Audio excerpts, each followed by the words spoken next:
Hello दोस्तों, Haryana GK की class में आपका स्वागत है।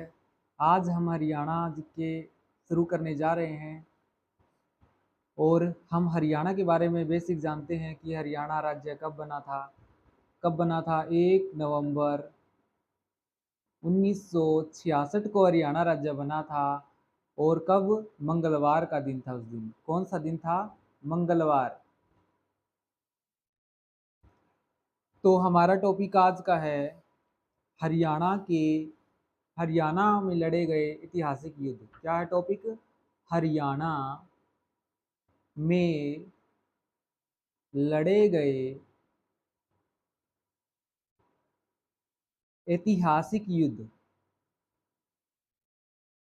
ऐतिहासिक युद्ध। हरियाणा में लड़े गए ऐतिहासिक युद्ध में सबसे पहला युद्ध हम आज करेंगे महाभारत का युद्ध। महाभारत।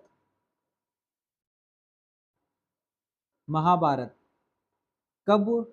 900 BC में लड़ा गया ये युद्ध। कहाँ पे लड़ा गया?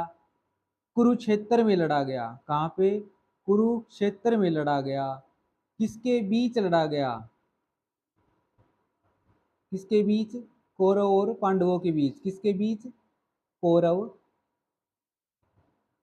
और पांडवों के बीच ये युद्ध चला। कितने दिन चला? 18 दिन चला। और 18 दिन चला। और युद्ध के नियम कितने दिन टूटे? कितने दिन? कौन सा दिन था जब युद्ध के नियम टूटे? तो 13वां दिन था। युद्ध के नियम टूट गए। कैसे टूटे? ऐसा कहा गया था नियमों में कि एक योद्धा के साथ ही युद्ध करेगा।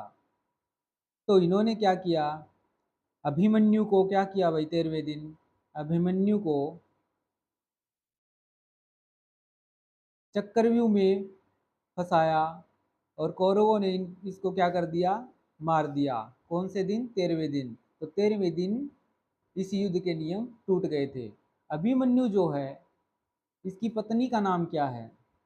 अभिमन्यु की पत्नी का नाम है उत्तरा। अभिमन्यु की पत्नी का नाम है उत्तरा। अब बताइए, महाभारत का जो युद्ध है 900 BC में लड़ा गया कुरुक्षेत्र में कौरव और पांडवों के बीच, 18 दिन तक चला। 13वें दिन नियम टूटे। इसमें किसकी जीत हुई थी? तो इसमें जीत हुई थी पांडवों की।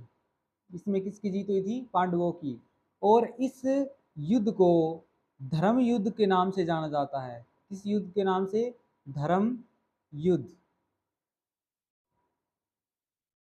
और इसमें जीत हुई थी तो किसकी जीत हुई थी? धर्म की जीत हुई थी। किसकी? धर्म की जीत हुई थी। 13वें दिन नियम टूटे थे। अभिमन्यु की पत्नी का नाम था उत्तरा। और इस उत्तरा को ना युधिष्ठिर ने वचन दिया था। किसने वचन दिया था? युधिष्ठिर। युधिष्ठिर ने वचन दिया था कि आपके पति का ये बलिदान व्यर्थ नहीं जाएगा और आपके पुत्र को राजा बनाया जाएगा। तो क्या हुआ? इसका अभिमन्यु का जो पुत्र था, जिसका नाम था राजा परीक्षित। क्या नाम था? परीक्षित। इसको हस्तिनापुर की गद्दी पर बैठा दिया गया। हस्तिनापुर की गद्दी पर बैठने वाला राजा कब बैठा? युद्ध समाप्ति के बाद। कब बैठा? युद्ध समाप्त हो गया तब। समाप्ति के बाद हस्तिनापुर की गद्दी पर कौन बैठे? राजा परीक्षित। राजा परीक्षित हस्तिनापुर की गद्दी पर बैठे। और जब ये परीक्षित बैठे ना, तो तब से ऐसा माना जाता है कि कलयुग का आरंभ हुआ था। क्या हुआ था? कलयुग का आरंभ। तब से ही क्या कलयुग का आरंभ माना जाता है।